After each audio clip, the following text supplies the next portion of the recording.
aqui. O primeiro ponto em relação com a poesía de Oliverio Girondo es que probablemente si nós consideramos así os aspectos de ruptura, ou seja, de virada radical nos estilos poéticos y na concepción de poesía que estábamos planteando, que se produce entre os modernismos y as vanguardas, tal vez os poetas argentinos, Oliverio Girondo é o representante máis claro dessa ruptura. Ou seja, que estou dizendo com isto? Estou dizendo que, digo, obviamente que existen outros poetas de vanguarda na Argentina, mas se poderia estabelecer, por dizer assim, uma espécie de confrontação ou de oposição entre o que vai ser Borges para as vanguardas e o que vai ser Oliverio Girondo. En cuanto a poesía vanguardista de Borges, digamos, se concentra no que sería esta idea de olhar con olhos novos. Vejam bem que a maioria dos manifestos de vanguarda falan todos de que a literatura de vanguarda é uma nova sensibilidade. Esta observação, nova sensibilidade, pressupõe um vínculo direto das vanguardas com a aceitação de uma modernização e de uma modernidade já em processo diferente daquela do modernismo e que pressupõe, como estávamos falando, a colectivização do leitor, as rupturas do ponto de vista técnico e da linguagem poética, a incorporação da mídia, em outras palavras, e, sobretudo, digamos, uma confiança na linguagem poética no sentido político de linguagem para mudar coisas, para mudar o mundo, seja talvez de uma forma um pouco mais idealista, como no caso de Huidobro, ou seja de uma forma mais pragmática, mais materialista, como seria a de um poeta peruano como César Vallejo, ou José Carlos Mariátegui, ou Manuel Maples Arce em México. Então, estos tres elementos, o sea, ruptura con a arte burguesa, renovación da linguagem y ruptura con a instituição literaria, asimilação da ideia da modernidade literaria como uma modernização irreversível, perda da aura do poeta e do poema e confiança na capacidade da palavra poética em sua forma de construir mundos no nível político, tanto en una visión idealista como de Huidobro, como en una visión más materialista como de Mariátegui, Maples Arce o César Vallejo, estas cosas quebran como modernismo. Y no en tanto, estos elementos que, claro, están presentes en todas esas vanguardas y de alguna forma también están presentes en Borges se dan de una forma bastante morna na poesía dele, ao ponto de que, andando o tempo, Borges vai corrigir e vai até, eu diria, rejeitar sua própria escrita vanguardista a partir da década de 1930, quando ele um pouco troca a poesía pela narrativa y específicamente pela literatura fantástica. No caso de Oliverio Girondos, ao contrário, o que nós temos, no caso de Oliverio, é de um poeta que não estabelece um vínculo com o modernismo. Oliverio Girondo nace vanguardista. Oliverio Girondo é provavelmente o poeta da vanguarda argentina mais parecido com o que no Brasil seria Oswald de Andrade. Ou seja, si se puede establecer una comparación entre o percurso, digamos, de Mario de Andrade y de Jorge Luis Borges, nesta idea de que comienzan como unos vanguardistas de ruptura, radicais, y acaban se asimilando después a lo que sería un proceso literario diferente, que rejeita un pouco as vanguardas. No caso de Oswald de Andrade e de Oliverio Girondo, a persistência da ideia de ruptura vanguardista, a persistência dessa radicalização da escrita que se propunham as vanguardas, se vai dar ao longo de toda a obra deles. E por isso é que, por exemplo, eu passei para vocês apenas 2 capítulos do livro de Jorge Schwartz, Vanguarda e Cosmopolitismo. Mas é um livro que se concentra no terceiro e quarto capítulo, precisamente, na comparação entre Oliverio Girondo e Oswald de Andrade. Não tinha sentido que eu acrescentasse isso na bibliografia, neste caso, porque, digamos, porque senão não íamos ter tempo de continuar com isto. Mas, se alguém tem interesse em ver esse aspecto comparado, vão ver que muitos elementos de Oswald de Andrade se podem comparar com elementos da poesia de Oliverio Girondo e viceversa, que é o trabalho que faz Jorge Schwartz. Eu diria que talvez o elemento principal do que significa a radicalização das vanguardas está sempre na escrita dos manifestos. E então, talvez, antes de comentar um dos poemas de Girondo, porque eu já comentei esse Caligrama e comentei alguns outros poemas de Girondo em outros encontros, em outras videoaulas, eu gostaria de comentar esta peça, se vocês quiserem, de vanguarda, este manifesto clássico de vanguarda, que é o manifesto da revista Martín Fierro, que, embora seja um manifesto que está, como todo manifesto, redactado sempre desde un nois, desde un enunciador colectivo que se apresenta como grupo, claramente é também un manifesto que foi redactado en sua grande maioria por Oliverio Girondo. Então, vejam bem que curioso, embora o manifesto se apresenta colectivo, enunciado a partir de un nois, nós sabemos que a escrita por trás desse manifesto é a escrita de Oliverio Girondo. Este manifesto Martín Fierro, que vocês têm na compilação de manifestos de Hugo Verani, ¿sí? É un manifesto que foi publicado, como está indicado aí, sempre no livro do Verani vocês têm uma chamada em nota de rodapé que diz a data de publicação e a revista na qual se publicou o manifesto, ¿sí? E as datas muitas vezes são importantes. Este é um manifesto de 1924, ou seja, quero que observen que estamos un pouco neste primeiro momento das vanguardas, o momento no qual as vanguardas têm esta força de ruptura com o modernismo mais forte, né?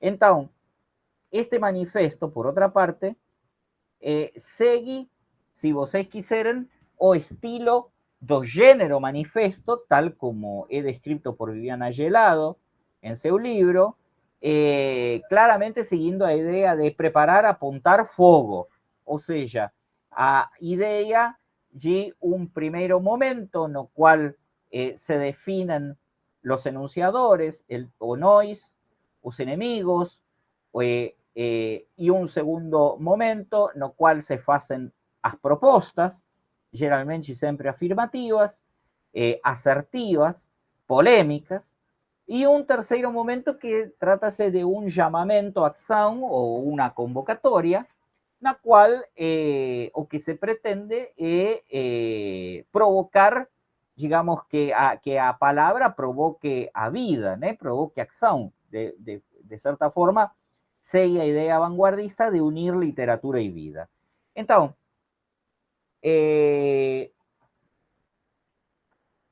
no sé si observan que otra de las características así, muy evidentes, retóricas do manifesto, es a repetición. A repetición para dar una mayor énfasis nas cuestiones. Entonces, nós temos toda una primera parte do manifesto que é frente.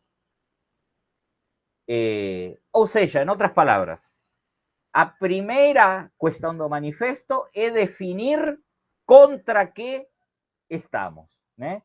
Entonces, comienza frente a impermeabilidad hipopotámica del honorable público.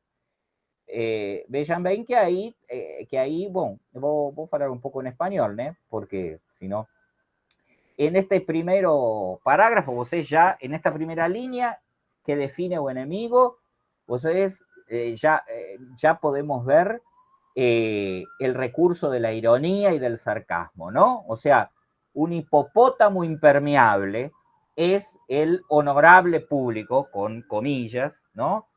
Que es la forma de se dirigir al público, de dirigirse al público de la literatura burguesa y del teatro, ¿no? Del teatro burgués. Frente a la funeraria solemnidad del historiador y del catedrático, que momifica cuanto toca. O sea, los enemigos son el arte burgués y el famoso honorable público. En segundo lugar, la academia, o sea, el historiador, el profesor, el catedrático, que museifican. Ahí dice momifica, pero lo que quiere decir es transforman en un muerto al arte, frente al recetario que inspira las elucubraciones de nuestros más bellos espíritus, con comillas, bellos, y la afición al anacronismo y al mimetismo que demuestran. Y ahí está hablando contra los modernistas. Precisamente una de las características del modernismo es la cuestión vinculada a la anacronía, a la contradicción, a los paraísos artificiales que surgen de la sinestesia de los sentidos. Por eso es que la figura retórica clave del modernismo es el oxímoron, y al mismo tiempo está la idea de las bellas letras, de las letras cuyo espíritu es la belleza, esa belleza un poco, por decir así, perdida a partir de la primera modernización de final del siglo XIX. Ahí se refiere concretamente a los antecesores, una ruptura con los modernistas. Luego dice, frente a la ridícula necesidad de fundamentar nuestro nacionalismo intelectual, hinchando valores falsos, al primer pinchazo se desinflan como chanchitos. Los enemigos acá, ¿quiénes son? Bueno, son los nacionalistas. Los nacionalistas, los intelectuales nacionalistas. Vean bien, la opción que hay acá es claramente por un cosmopolitismo. O sea, la idea de una abertura a lo que es internacional. Y concretamente, a lo que está refiriéndose acá es al nacionalismo en el sentido más rancio. O sea, en el sentido de los nacionalistas conservadores que después se van a transformar en fascistas. Los enemigos. Y en lugar siguiente viene, frente a la incapacidad de contemplar la vida sin escalar las estanterías de las bibliotecas. O sea, es una opción por el vitalismo, por la fuerza de la vida y contra la cultura letrada, contra la cultura de los libros. Observen que es una frase que debe haber dolido bastante a Jorge Luis Borges. Y sobre todo, frente al pavoroso temor de equivocarse que paraliza el mismo ímpetu de la juventud, más anquilosada que cualquier burócrata jubilado. O sea, y en el tercer punto, ¿frente a quiénes? Frente a los viejos y frente a los jóvenes que en vez de hacer, equivocarse y ser audaces, tienen miedo y se comportan como si fueran burócratas aposentados. Ahí están todos los enemigos del manifiesto Martín Fierro y esa es la primera parte. O sea, aunque no define directamente el nosotros, lo define sí a partir de la gramática, porque está presente en el nos, y también define al enemigo, que acá son muchos enemigos, ¿no? A partir de ahí comienza el segundo bloque del manifiesto. Como todo manifiesto, trátase de una definición asertiva de un programa político, en este caso político estético. Y se fundamenta también en esto, en la repetición.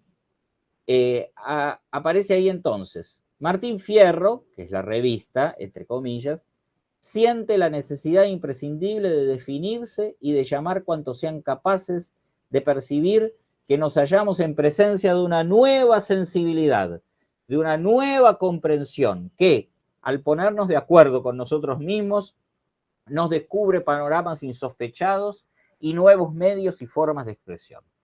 Esta idea de la nueva sensibilidad, de la nueva comprensión, que está, por decir así, sintonizada con la novedad y con la modernidad, a partir de la modernización general de la sociedad, es como que tiene dos elementos que sirven para esta oposición Borges-Oliverio Girondo.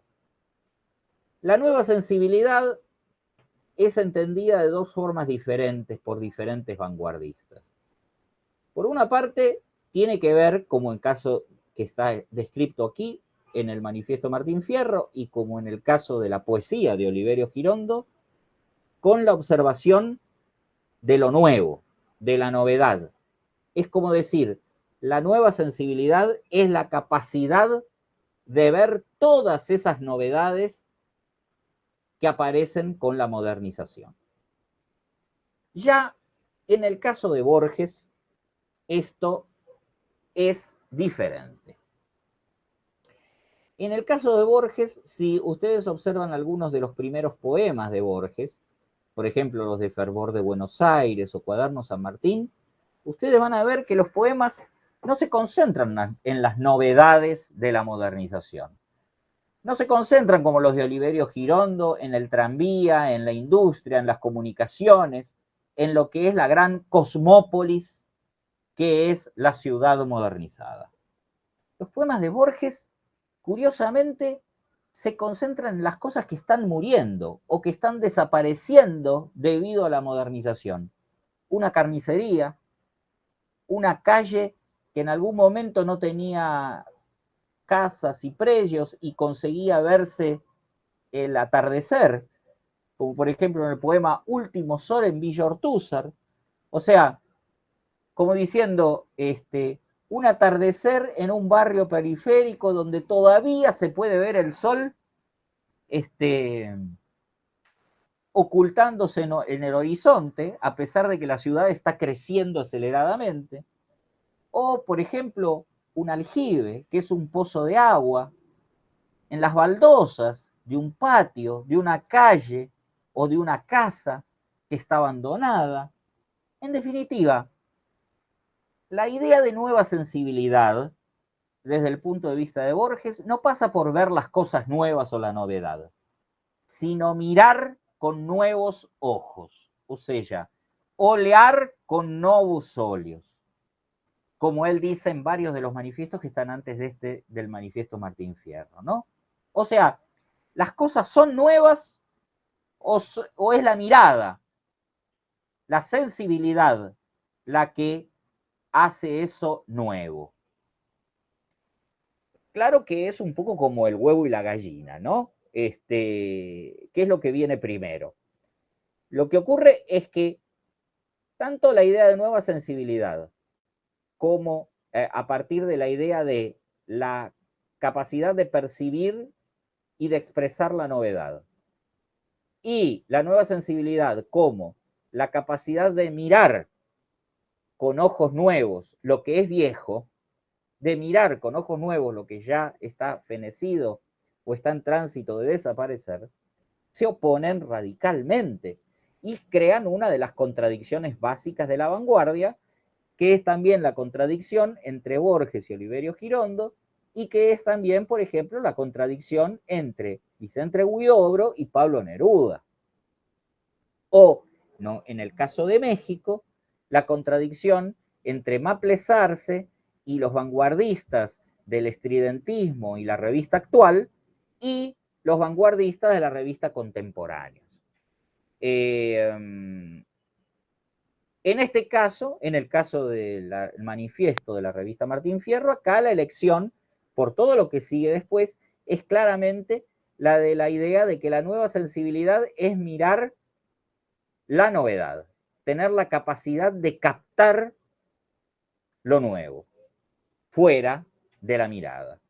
Por eso dice Martí, y a partir de una idea claramente cosmopolita, ¿no?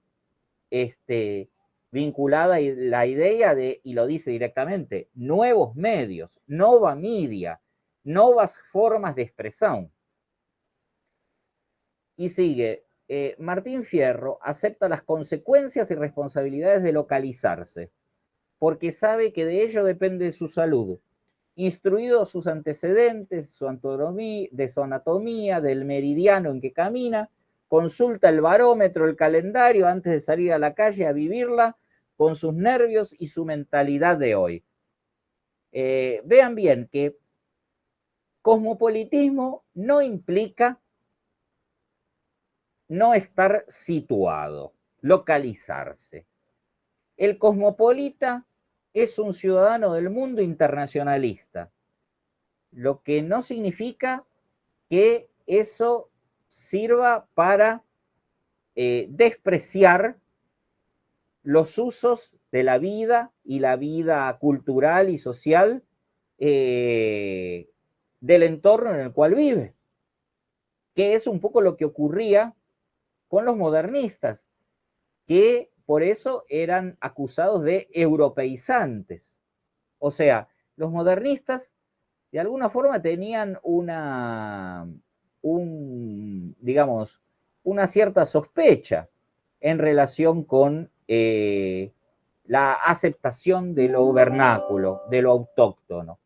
Los vanguardistas encuentran en su entorno social el espacio en el cual desarrollar su cosmopolitismo. Y sigue, Martín Fierro sabe que todo es nuevo bajo el sol si todo se mira con las pupilas actuales y se expresa con el acento contemporáneo. Vean bien que ahí parece haber una cierta retomada de esto que decía, de mirar con ojos nuevos. Acá lo dice, si todo se mira con pupilas actuales, pero se agrega, si se expresa con acento contemporáneo. Ahí en esa frase parecen estar reunidas las dos tendencias, la de Borges y la de Girondo, ¿no? Martín Fierro encuentra por eso más gusto en un transatlántico moderno que en un palacio renacentista y sostiene que un buen hispano suiza es una obra de arte muchísimo más perfecta que una silla de manos de la época de Luis XV. Ese párrafo prácticamente es una paráfrasis, yo casi diría un plagio del manifiesto futurista, en el cual se menciona que un carro es mucho más interesante que la estatua La Victoria de Samotracia. Después dice, Martín Fierro ve una posibilidad arquitectónica en un baúl innovation, una lección de síntesis en un marconigrama, una organización mental en una rotativa, sin que esto le impida poseer, como las mejores familias, un álbum de retratos que ojea de vez en cuando para descubrirse a través de un antepasado y reírse de su cuello y su corbata. Esta frase parece decir, las nuevas posibilidades expresivas, que es lo que mencionan ellos en el acento contemporáneo, están en la, por decir así, en el aprovechamiento de lo que es la modernización industrial en la literatura. Hacer arquitectura de un baúl, de una mala, ¿no? Una mala innovation, que es una marca de malas, de baúles. Una lección de síntesis en un marconigrama. Un marconigrama es un telegrama. Marconi es el inventor de la telegrafía sin hilos. O sea, no sé si ustedes observaron que en varios de los poemas vanguardistas existe así como una tendencia al verso corto, al verso casi que de tanta síntesis parece una escritura de telegrama. Un marcoligrama es un telegrama. Una organización mental en una rotativa, o sea, una organización de lo que se puede escribir en un procedimiento de impresión de un periódico. Y no obstante, estos nuevos medios expresivos no impiden volver a lo que sería la tradición o lo antiguo, solo que para reírse un poco de eso antiguo. Observen que esto explica, de cierta forma, que este manifiesto vanguardista tenga el nombre de Martín Fierro. Martín Fierro es una obra de la literatura gauchesca del siglo XIX y también es el nombre de un personaje que es el protagonista de esa obra, un gaucho, ladrón, borracho, racista, pendenciero, brigón, que no obstante, en la década de 1910 y 1920 se transforma un poco en el símbolo de la nacionalidad.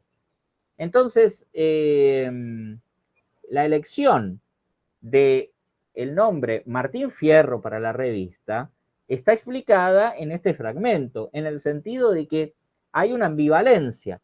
Es colocar Martín Fierro, un nombre que hace referencia al pasado, un nombre que hace referencia a la tradición literaria más, si ustedes quieren, más porteña, más bonaerense, más argentina, más vernácula, como es la tradición literaria de los gauchos, solo que remozada, modernizada.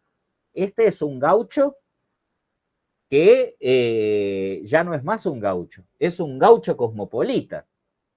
Y sigue, Martín Fierro cree en la importancia del aporte intelectual de América, previo tijeretazo a todo cordón umbilical. Se refiere concretamente a la idea de identificarse como americano. Vean bien que acá no habla ni siquiera ni de Hispanoamérica o de Latinoamérica, porque todavía en la década de 1920 la idea de modernidad está encarnada por los americanos en general. O sea, a diferencia un poco de lo que veía Martí, que era una diferencia entre la América anglosaxónica, lo que él va a llamar América o Estados Unidos o Norteamérica, y Hispanoamérica, como un espacio de latinidad diferente, acá, en el caso de Martín Fierro, parecería ser como que la reivindicación del vanguardista es ser tan americano como los norteamericanos. O sea, somos americanos y por lo tanto nacimos modernos, nacimos vanguardistas, a diferencia de lo que sería el arte viejo, el arte europeo. Por eso el tijeretazo, o sea, cortar el cordón umbilical con España y con Europa. Y continúa, acentuar y generalizar a las demás manifestaciones intelectuales el movimiento de independencia iniciado en el idioma por Rubén Darío no significa, empero, que habremos de renunciar, ni mucho menos, ni finjamos desconocer que todas las mañanas nos servimos de un dentífrico sueco, de unas toallas de Francia y de un jabón inglés. Yo lo que diría es que, vean bien, acá se torna un poco ambiguo el tema y también marca un poco inconscientemente cuál es la clase social que está hablando desde este manifiesto vanguardista. aceptan la reivindicación de Hispanoamérica a partir de Martí, de Rubén Darío, y al mismo tiempo se consideran modernos en el sentido internacional, pero también de lo que es el consumo, ¿no? De objetos de lujo, como un dentífrico sueco, toallas de Francia y un jabón inglés. Vean bien, de popular este manifiesto tiene poco y nada. Recuerden ustedes que Oliverio Girondo, de la misma manera que los otros vanguardistas argentinos de la revista Martín Fierro, pertenecen de la misma manera que Osvaldo de Andrade y Mario de Andrade a lo que es la élite financiera de Argentina. Son niños ricos que en la década del 20 están de alguna forma experimentando con la idea de ruptura, con la idea de la revolución, con la idea de cambiar la literatura a través de la vanguardia y en muchos casos, como por ejemplo en el caso de Osvaldo de Andrade, van a radicalizar su pensamiento después del crack de la bolsa de 1929, que deja todos ellos casi en la miseria, o van a conseguir sortear el crack de 1929, pero no se van a popularizar. Las vanguardias en Hispanoamérica, excepto algunas concretas, como por ejemplo Pablo Neruda o César Vallejo y Mariátegui, o algunos elementos de la revista actual del estridentismo en México, nosotros podríamos decir que es una literatura, es un tipo de movimiento literario que, aunque se pretende liberador, tiene puntos de confrontación o de rechazo de lo que sería la masa popular, y sobre todo tiene ciertos toques de clase, como en este caso, ¿no? Y sigue, Martín Fierro tiene fe en nuestra fonética, en nuestra visión, en nuestros modales, en nuestro oído, en nuestra capacidad digestiva y de asimilación. Bueno, acá nuestra visión, nuestra fonética, nuestros modales, nuestro oído, hace referencia directamente a un lenguaje español que no se quiere llamar en la época ni siquiera español, sino castellano, o mejor dicho, en argentino. Y sobre todo también acá hay una referencia directa al manifiesto antropófago, la capacidad de digerir y de asimilar, aunque no está mencionado directamente como antropofagia, es la misma idea, la idea de tomar de todas las culturas y específicamente del universo europeo lo mejor, digerirlo, asimilarlo y construir lo propio. Y sigue Martín Fierro, artista. Vean bien que podría haber dicho Martín Fierro gaucho, que era uno de estos paisanos o operarios rurales del siglo XIX, pero dice Martín Fierro acá es artista. Se refriega los ojos a cada instante para arrancar las telarañas que tejen de continuo, el hábito y la costumbre, entregar a nuevo amor una nueva virginidad, y que los excesos de cada día sean distintos de los excesos de ayer y de mañana. Esta es para él la verdadera santidad del Creador. Hay pocos santos. Y digo, a medida que avanza este manifiesto, se vuelve cada vez más horrible desde mi punto de vista. Es curioso porque es un manifiesto que eh, tiene todas las bondades de la vanguardia, pero también tiene todas las lacras de la vanguardia. Observen lo siguiente: sacudirse, sacarse de encima el hábito y la costumbre, parece totalmente coherente con la idea de crear algo nuevo, de la modernidad, de no mirar con ojos viejos y no mirar desde la tradición. Pero inmediatamente también ahí se observan los otros elementos presentes en la vanguardia que los propios vanguardistas de alguna forma no veían y que tienen que ver con las limitaciones de la vanguardia y con las lacras de la vanguardia. La frase entregar a cada nuevo amor una nueva virginidad es claramente machista. Y luego viene que los excesos de cada día sean distintos de los excesos de ayer. Maravilloso. O sea, no hay hábito ni hay costumbre, hay exceso. Pero para explicar eso dice, esta es para él la verdadera santidad del Creador. Hay tan pocos santos que, ¿qué frase más católica, más carola, más chupa sirio, como se diría en español? O sea, más de ex seminarista, de ex coroiña, de ex monaguillo, que la verdadera santidad del Creador. Horrible, horrible esa frase. Ellos mismos ni siquiera percibieron la carga de catolicismo recalcitrante que estaba en esa frase. Martín Fierro, crítico ahora, artista y crítico son como el ideal del artista vanguardista. Vean bien, el vanguardista no es apenas un artista, es también un crítico de arte. Produce y reflexiona sobre lo que produce la literatura. Existe siempre en la literatura vanguardista una metaliteratura, y de hecho los manifiestos son claramente metaliterarios, hablan sobre cómo debe ser la literatura. Martín Fierro, crítico, sabe que una locomotora no es comparable a una manzana, y el hecho de que todo el mundo compare una locomotora y una manzana y algunos opten por la locomotora, otros por la manzana, rectifica para él la sospecha de que hay muchos negros, más negros de los que se cree. Negro el que exclama colosal y cree haberlo dicho todo. Negro el que necesita encandilarse con lo coruscante y no está satisfecho si no lo encandila lo coruscante. Lo coruscante es lo brillante. Negro el que tiene las manos achatadas como platillos de balanza y lo sopesa todo y lo juzga por el peso. Hay tantos negros. A ver, las lacras de la vanguardia argentina, y en este caso de la vanguardia más progresista de Argentina, son increíbles.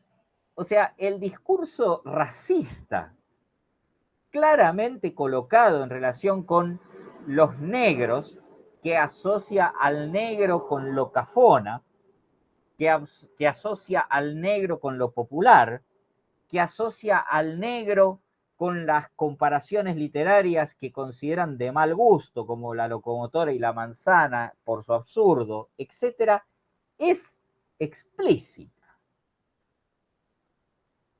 Oliverio Girondo y los vanguardistas como Borges de Argentina y los otros vanguardistas argentinos son todos mauriciños.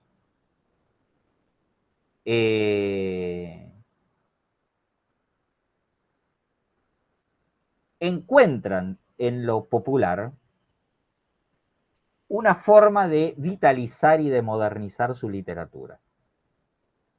Y no obstante, continúan intactos todos sus prejuicios y los preconceitos, digamos, en portugués. Parecería ser como que en este final se les fue la mano. O sea, alguien debe haber dicho, che, nos van a acusar de racistas. Te los digo como diríamos en porteño. Che, boludo, ¿no te parece de más negre esto, negro esto, negro esto? Vamos a poner una frase conciliatoria. La frase conciliatoria viene inmediatamente a continuación. Martín Fierro solo aprecia a los negros y a los blancos que son realmente negros o blancos y no pretenden en lo más mínimo cambiar de color.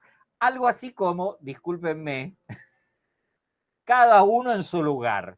Es casi la, digo, es increíble cómo este manifiesto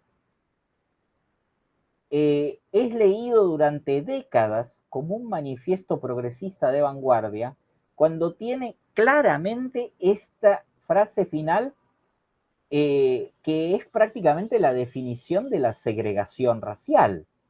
Elevador para negros, elevador para blancos. Baño para negros, baño para blancos. Bebedor para negros, bebedor para blancos. Claro que lo está diciendo en un sentido figurado.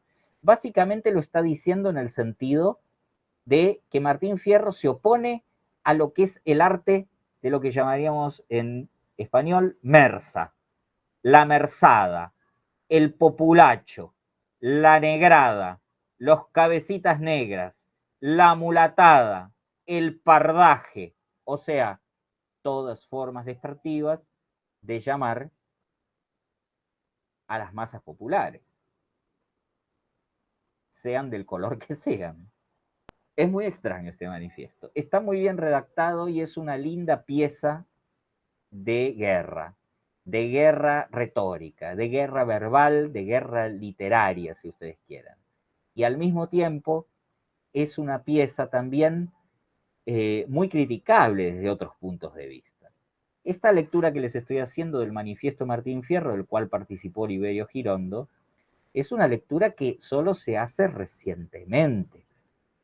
En realidad siempre se lee aquí la idea de identificación de lo negro con el arte cafona, el arte, digamos, de los perúas, de los nuevos ricos, el arte burgués, el arte que no es este arte de confrontación y de vanguardia. Finalmente, el manifiesto termina como termina todo manifiesto clásico, con una invocación. ¿Simpatiza usted con Martín Fierro? Colabore usted en Martín Fierro. Suscríbase usted a Martín Fierro. Y vean bien, ese final, suscríbase usted a Martín Fierro, desnuda otro aspecto de la vanguardia martinfierrista argentina, que es el aspecto en el cual es necesario pagar la revista. Suscríbase a Martín Fierro es pague para recibir la revista Martín Fierro, haga una suscripción para recibir la revista. ¿Qué cosa más burguesa para la institución literaria que recibir el pago por un producto cultural? Claramente es un manifiesto de vanguardia, modernizador y de ruptura. También claramente no es un manifiesto asimilable a ideas de la revolución social y mucho menos asimilable a la idea de un socialismo o de un comunismo. Entonces observen que no todo es tan claro, no todas las vanguardias son comunistas. Esta vanguardia es una vanguardia que parece muy revolucionaria desde el punto de vista estético y no obstante desde el punto de vista social es una modernización de la institución burguesa llamada literatura y no una quiebra con esa institución. El caso de Oliverio Girondo es muy curioso, digo, vean bien, yo les quería leer ahora simplemente un poema de Oliverio Girondo que me parece que se conecta con esto. Oliverio Girondo publica su primer libro que es 20 poemas para leer en el tranvía. 20 poemas para leer no bonde. Claramente está tomando una opción. La opción es la del lector, un lector moderno, trabajador, que anda en bonji, en tranvía, que era el medio de transporte de la época, y al mismo tiempo va leyendo. Y por lo tanto tiene que leer un poema acorde con ese movimiento, esa dinámica, y también tiene que leer un poema que muestre un poco lo que el viajante, que es también el lector moderno, ve a través de la ventana del tranvía, que es la ciudad modernizándose.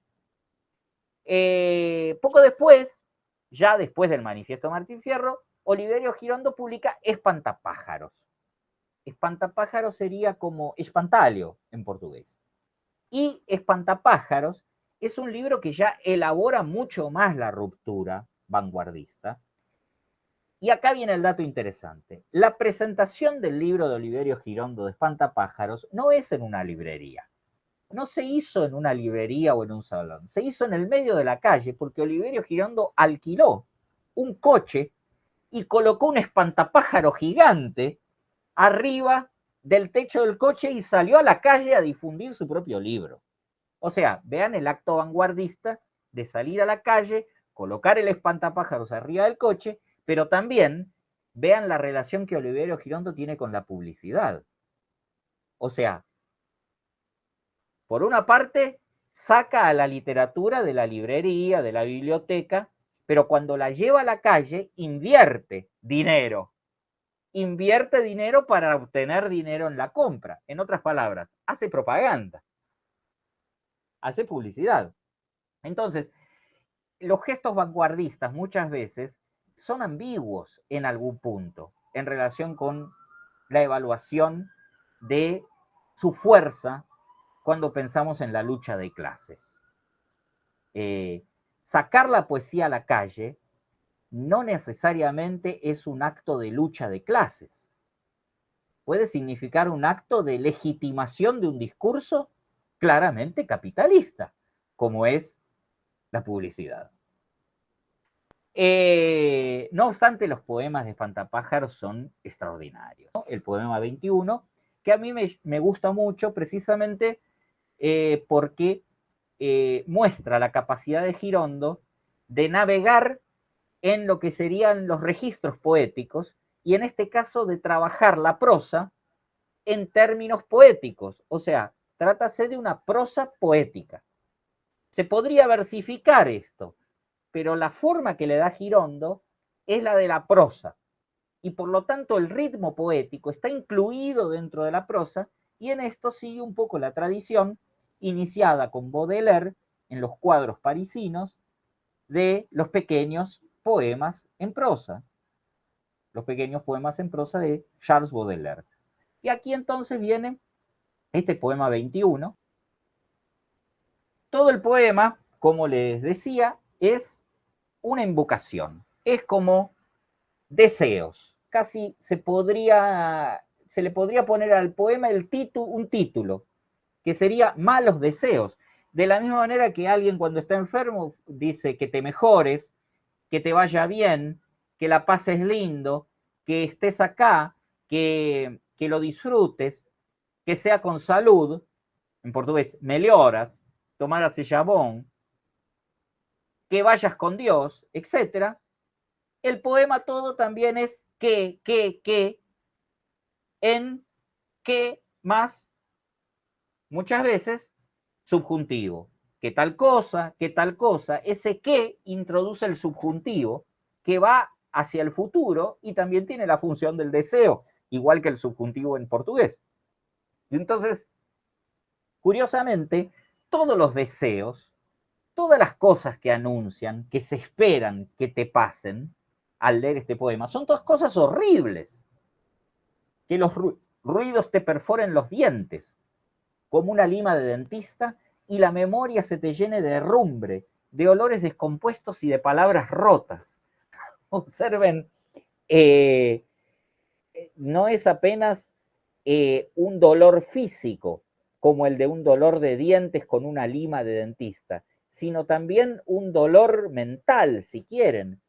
En otras palabras, no me parece haber una mejor definición del Alzheimer, de que la memoria se te llene de herrumbre, de ferrugem, de odores horribles, de odores fétidos y de palabras rotas, que te crezca en cada uno de los poros una pata de araña y que solo puedas alimentarte de barajas usadas. Qué cosa horrible esas barajas que yogan, ¿eh? Están todas sucias. Y que el sueño te reduzca como una aplanadora al espesor de tu retrato. Vean bien que en general cada uno de estos párrafos combina un dolor o una incomodidad o desde el punto de vista físico y otra desde el punto de vista espiritual o mental. Porque vean bien, que el sueño te reduzca como una aplanadora al espesor de tu retrato, a mí, infelizmente, esto me hace acordar un poco a estas cosas del Instagram o de Facebook y todo eso, ¿no? Que todos somos en dos dimensiones, ¿no? Que al salir a la calle hasta los faroles te corran a patadas. O sea, los faroles, las luces, las luminarias de la calle están quietas, por definición. No, o sea, está un pobre coitado que hasta las cosas que están quietas corren para dar chuchis en vosé. Que un fanatismo irresistible te obligue a posternarte ante los tachos de basura y que todos los habitantes de la ciudad te confundan con un meadero. te confundan con un mictorio, o sea, que vayas andando por la ciudad y las personas te tiran basura, caguen y meen en ti. Que cuando quieras decir mi amor, que tal vez es una de las palabras más sinceras, más emotivas, más tiernas que tiene una persona, decir mi amor, no le salga mi amor. Quiero decir a mi amor y digas pescado frito. Que tus manos intenten estrangularte a cada rato y que en vez de tirar el cigarrillo seas tú el que se arroje en las salivaderas. Que tu mujer te engañe hasta con los buzones. ¿Pueden imaginar alguna cosa más fea que ser cifrado por una caixa de correos? ¿Tiene alguna cosa más sin grasa que una caixa de correos, buzones? Y que al acostarse junto a ti, tu mujer, se metamorfosee en sanguesuga, en sanguijuela, y que después de parir un corvo, dé a luz una llave inglesa. Una llave inglesa es una especie de esas llaves de mecánico grandonas que se usan para trocar pneus. O sea, hizo que sairía do ventre da mujer. Que tu familia se divierta en deformarte el esqueleto para que los espejos al mirarte se suiciden de repugnancia. O sea, o propio espelho non quer ver algo tan horrible como tu imagen reflexida y o espelho se quebra sozinho, se suicida de só você ficar en frente dele. Que tu único entretenimiento consista en instalarte en la sala de espera de los dentistas, disfrazado de cocodrilo, y que te enamores tan locamente de una caja de hierro que no puedas dejar ni un solo instante de lamerle la cerradura. Esa última imagen yo diría que es una imagen casi pornográfica y horrenda, ¿no? Que es la idea de una mujer que comparte tan poco que es como si fuese un cofre, una caja de hierro. Y lo único que você pode é chupar a buceta dela, só que chupa a buceta como si você estivesse lambendo o óleo de una fechadura. ¿Se entiende? Es un poema que yo diría definitivamente constrangedor en portugués. En español es fuertísimo. Yo no sé si es posible tal vez algún día hacer una traducción parecida al portugués con la sensación de insulto, de injuria que significa este poema. Este poema yo diría que de alguna forma ilustra mucho mejor que en textos de Borges un texto del propio Borges llamado El arte de la injuria, a arte de injuriar. O sea, eleva a categoría de arte o insulto, o xingamento. Vean bien que no es algo nuevo. En el barroco y en la Edad Media esto es muy común. Gregorio de Matos lo hace, pero también lo hacen las cantigas de escarnio y maldicer, la literatura medieval portuguesa. En otras palabras, el arte de la injuria está ahí colocado como diciendo, la vanguardia hace poesía con todo, con cualquier elemento de la vida, pero sobre todo la vanguardia es una escritura de guerra, es polémica,